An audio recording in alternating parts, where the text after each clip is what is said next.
తులసి మాల హిందూ మతంలో తులసి మొక్కకు అత్యంత పవిత్రమైన ప్రత్యేక ప్రాముఖ్యత ఉంది. తులసి విష్ణువుకు అత్యంత పవిత్రమైనది. ఈ మొక్కను ఇంట్లో నాటడం వల్ల ప్రతికూలత తొలగిపోతుంది. తులసి మొక్క ఉన్న ఇంట్లో వాస్తు దోషం ప్రభావం చూపదని, జీవితంలో సుఖ సంతోషాలు నెలకొంటాయని నమ్మకం. తులసి మొక్క విష్ణువు, లక్ష్మిలకు చాలా ప్రీతికరమైనదని నమ్ముతారు. ఇరువురు దేవతలను ప్రసన్నం చేసుకోవడానికి ప్రజలు ఇంట్లో తులసిని పూజిస్తారు. తులసి ఆకులు లేని విష్ణువు పూజ అసంపూర్ణంగా పరిగణించబడుతుందని గ్రంథాల్లో చెప్పబడింది. అంతేకాకుండా హనుమంతుని పూజలో కూడా తులసి ఆకులకు ప్రత్యేక స్థానం ఉంది. తులసి మొక్కను పూజించడమే కాదు, దాని చెక్కతో చేసిన దండను తులసిమాలగా ధరిస్తారు. ఈ తులసిమాలకి సంబంధించిన ప్రత్యేక నియమాల గురించి తెలుసుకుందాం. తులసి మొక్క కథ. పురాణాల ప్రకారం హిందూ పురాణాలలో తులసిని వృందగా పిలుస్తారు.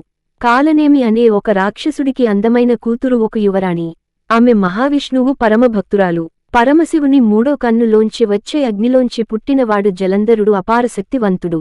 ఇతడు అందమైన యువరాణి వృందను ప్రేమించి పెళ్లి చేసుకున్నాడు. రాక్షసుడైన జలంధరుడి మరణానికి శ్రీ విష్ణువు కారణమవుతాడు.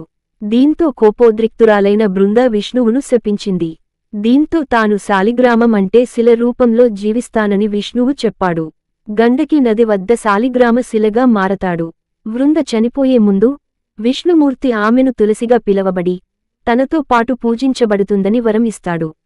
అందుకే విష్ణుమూర్తికి తులసి ఆకు లేకుండా చేసే పూజ ఎప్పటికీ పూర్తవ్వదు. అందుకే హిందూ ఆచారాలలో తులసి విడదీయలేని భాగం అయిపోయింది. తులసికి లక్ష్మీదేవి, విష్ణువుతో ప్రత్యేక సంబంధం ఉందని భావిస్తారు. తులసి మాల ధరించడానికి సంబంధించిన నియమాల గురించి తెలుసుకోండి. 1. ఈ మాల ధరించాలనుకునే వ్యక్తి ఆహారం విషయంలో ప్రత్యేక శ్రద్ధ వహించాలి. అటువంటి వ్యక్తి సాత్విక ఆహారాన్ని మాత్రమే తినవలసి ఉంటుంది. వెల్లుల్లి, ఉల్లిపాయలను ఉపయోగించిన ఆహారాన్ని తినరాదు. 2.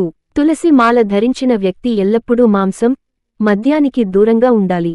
వీటిని ఆహారంగా తీసుకోవడం చాలా హానికరమని పెద్దల కథనం. 3. తులసి మాల వేసుకునే ముందు గంగాజలంతో శుభ్రం చేసి పూజ చేసిన తర్వాతే ధరించాలి. 4. తులసి మాలను చేతితో చేసిన మాల ధరించాలి. 5. తులసి మాలను ధరించిన భక్తులు ప్రతిరోజు విష్ణు సహస్రనామాలు జపించవలసి ఉంటుంది. ఈ వీడియో మీకు నచ్చినట్లయితే లైక్ చేసి షేర్ చేసి సబ్స్క్రైబ్ చేసుకోగలరు. జై శ్రీరామ్.